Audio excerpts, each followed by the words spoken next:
नवीन topic आपण चालू करतोय. 2 टॉपिक आपले बाकी होते दिवाळीच्या गॅप नंतर, बरोबर आहे ना? तर नवीन टॉपिकचं नाव टाका नातेसंबंध.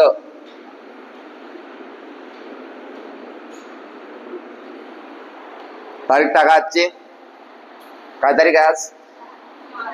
4 नोव्हेंबर 2025.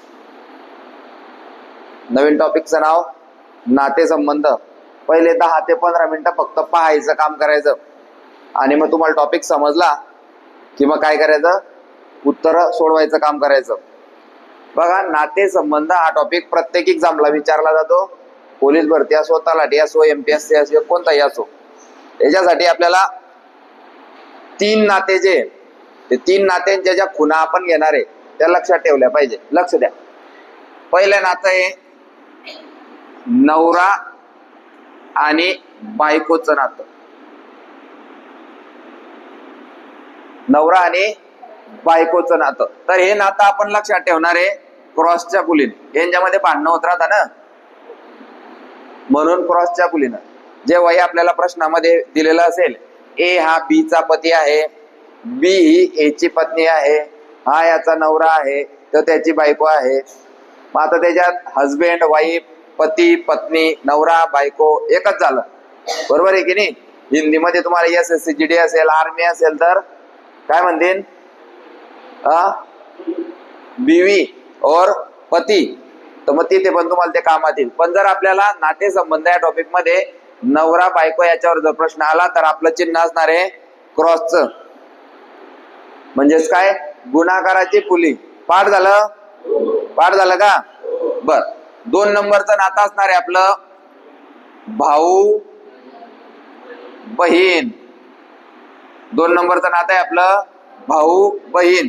जेव्हाही हे नातं विचारलं जाईल तेव्हा येईल बरोबरची खूण. तेव्हा येईल बरोबरची खूण. म्हणजेच काय? भाऊ आणि बहीण दोन्ही सारखे. मग ते सख्खे भाऊ बहीण असो, चुलत भावंड असो, काही असो. मग आता याच्यात भाऊ बहीण असो, बहीण बहीण असो, ए व बी या बहिणी आहेत, तरी सुद्धा काय वापरू आपण? बरोबरच्या खुणा. भाऊ भाऊ असो तरी सुद्धा आपण कोणती खूण वापरणार आहे?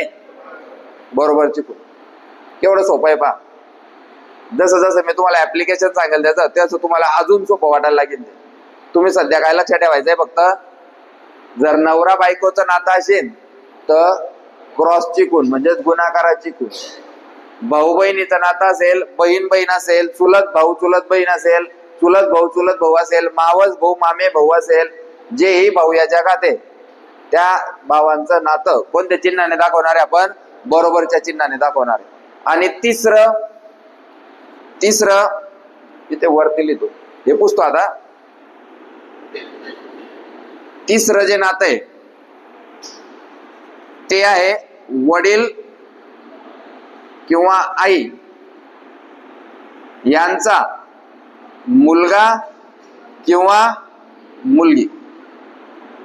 आई वडील आहेत ना, मग आई वडील मोठे, मुलगा लहान, म्हणून कोणता बाण दाखवतोय पहा. हा बाण आपण वापरणार आहे वडील आणि मुलगा, आई आणि मुलगी, आई आणि मुलगा, वडील आणि मुलगी यांच्यासाठी. 3 चिन्ह जर तुमच्या लक्षात राहिले तर नातेसंबंध हा टॉपिक समजेल. पहिलं चिन्ह आहे क्रॉसचं चिन्ह, नवरा बायकोचं नातं. दुसरं चिन्ह आहे भाऊ बहीणचं चिन्ह. आणि तिसरं चिन्ह आहे हा बाण, ज्याच्यात की वडील मोठे आणि मुलगा लहान असं दर्शवतोय. समजतंय? समजतंय का? मग आता 3 खुणा झाल्यावर 4थी खूण सगळ्यात महत्वाची. नवरा हा मेल आहे का फिमेल आहे?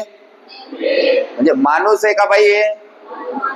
जर माणूस आपल्याला दिसत असेल तर त्याच्या डोक्यावर आपण लिहिणार आहे मेल. मेल म्हणजे माणूस आणि फिमेल म्हणजे बाई.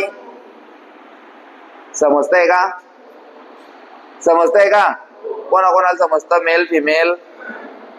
हा, 2च आहेत, एक तर मेल नाही तर फिमेल. मग सांगा, भाऊच्या याच्यावर काय लिहिणार आपण? मेल. बहिणीच्या याच्यावर फिमेल.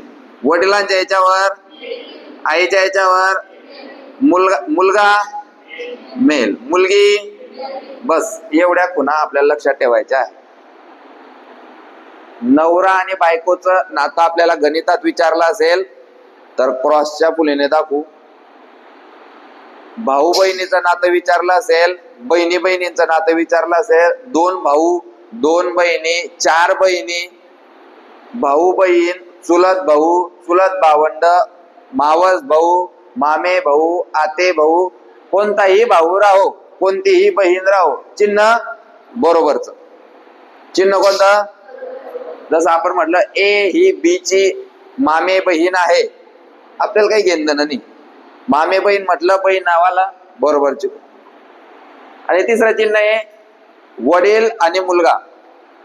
वडील आणि मुलगा यांचं चिन्ह कसं आहे हे तिन्ही चिन्ह लिहून घ्या. मग आपण गणितांना सुरुवात करू. पटकन लिहायचं.